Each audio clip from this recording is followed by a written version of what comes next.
I'm Leah. And I'm Santana. And we're here with Moss Burmester. So, how was it like winning your first gold medal in the Commonwealth Games in 2006? Hey guys, it was awesome. So I guess when I talked to you guys earlier, I mentioned about how I'd been aiming. I wrote that goal down when I was about 10, and I made my first Olympics 10 years later. So it took me a long time to get there, but it was an awesome. So to finally achieve that meant a huge amount to me, and then to win my Commonwealth Games gold medal was just a massive achievement. And the fact that I could share it with my rest of my swim team and my family and my friends, because it was in Australia, nice and close to home, was pretty special. So a very, very special time for me. When did you first start swimming? I started right from when I was little. So I did learn to swim, because my parents were always around water, and I wanted to make sure that I was safe there. So I did my first 50 metres when I was only 5 years old, and then I went on from there. I joined swim club, and I carried on and joined my first proper training squad when I was about 14 and a half, and stepped it up from then from 4 1-hour sessions a week to doing 10 2.5 to 3 hour sessions. So that's when I started taking my swimming really seriously, when I was 14, 15. Where are you from, so like your hometown? I was born in Hastings. I only lived there for 3 months. Then I grew up in Tauranga, so I call Tauranga home. I was there for 23 years, and then shifted to Auckland for my swimming to be able to, get better at it, and also just because I was training by myself in Tauranga. And basically I'm still up in Auckland now. I've retired from swimming, but I'm still based there, working there and finishing university there. What other medals have you won? So other than the medals that you guys have seen today and are wearing today, those are probably my 4 best medals that stand out to me: the World Champs ones and the Commonwealth ones. Unfortunately got 4th at Beijing Olympics, so not quite an Olympic medal. But in the cupboard at home and under the bed and other places, I've never counted them, approximately probably 400-ish medals in total. How many times have you represented New Zealand in the Commonwealth Games and the Olympics? So I've been representing New Zealand for 10 years. My first team was in 2000. I was actually lucky enough to be with Daniel Loda. It was his last team. And that was the Oceania team, and then I've made 3 Commonwealth Games, so 2002, 2006 and 2010. And then I went to 2 Olympics, so Athens Olympics and Beijing Olympics. Can I just jump in? I've got a question, Moss. Sorry, I was just listening to you before. You were saying that you came 4th in the Olympics. I remember watching that games. It was stressful watching it. What was that like having, because you were coming 1st and then you were 2nd for almost, it felt like the whole race, and then just to slip behind? What was going through your head through that whole race? Yeah, it's a pretty tough race for me. It's something I'll probably actually never get over. To me, I went into that Olympics wanting a medal, silver or better, and that was a simple fact. I believed at 100% that I was going to get it, and when I didn't, it was a bit of a shock to the system really, and I actually got sick, a bit like Mahi Drysdale. Some of them might have seen him fade, he got bronze and he was hugely disappointed with that. So actually the start of the race I had Beijing belly basically, which was not good, taking a lot of energy. How much, I don't know.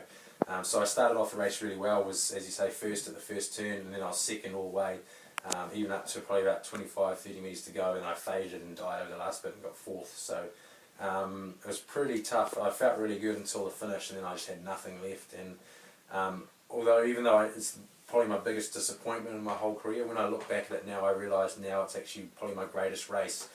And the way I can justify that is that I know when I tried to hop out of the pool after that, I gave it absolutely everything, like I could hardly stand.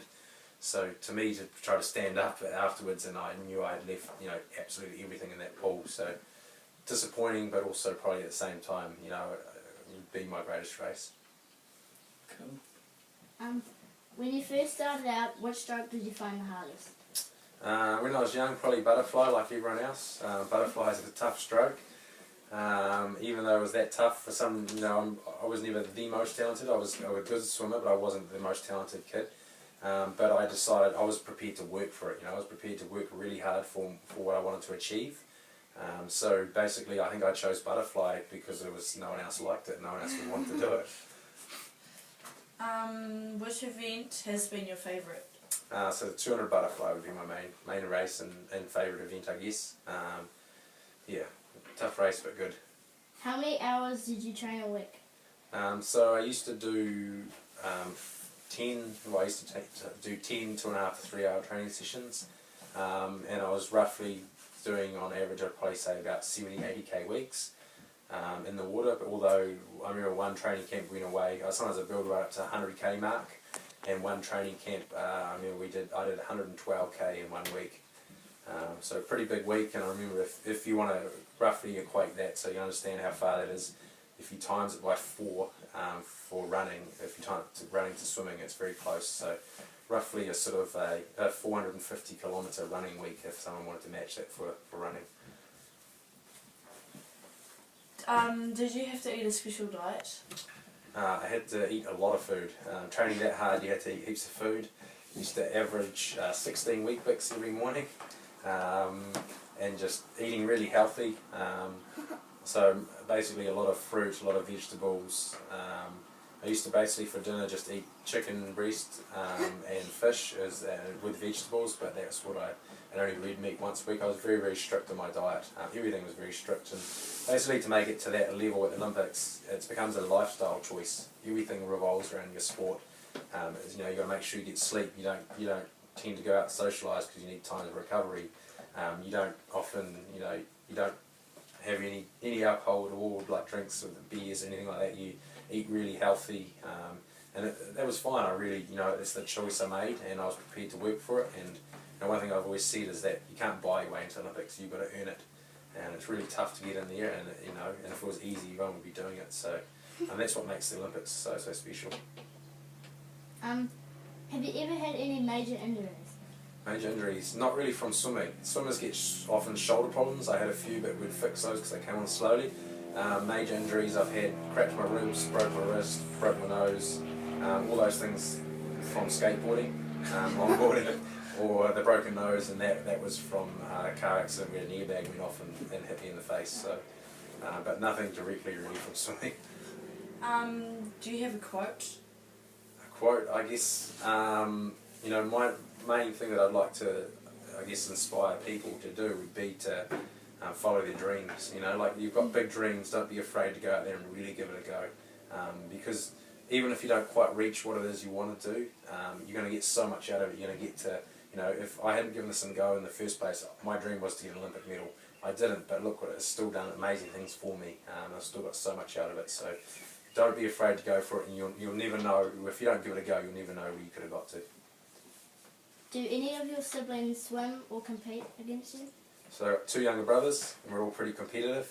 They swam, they were good swimmers, but they didn't go to the same level as me. But they have represented New Zealand for underwater hockey, so the whole family has. So they're good athletes. Thank you, Moss, for coming in and talking to us. Once again, I'm Leah. And I'm Santana. And this has been Moss Burmester's interview. Thanks, guys.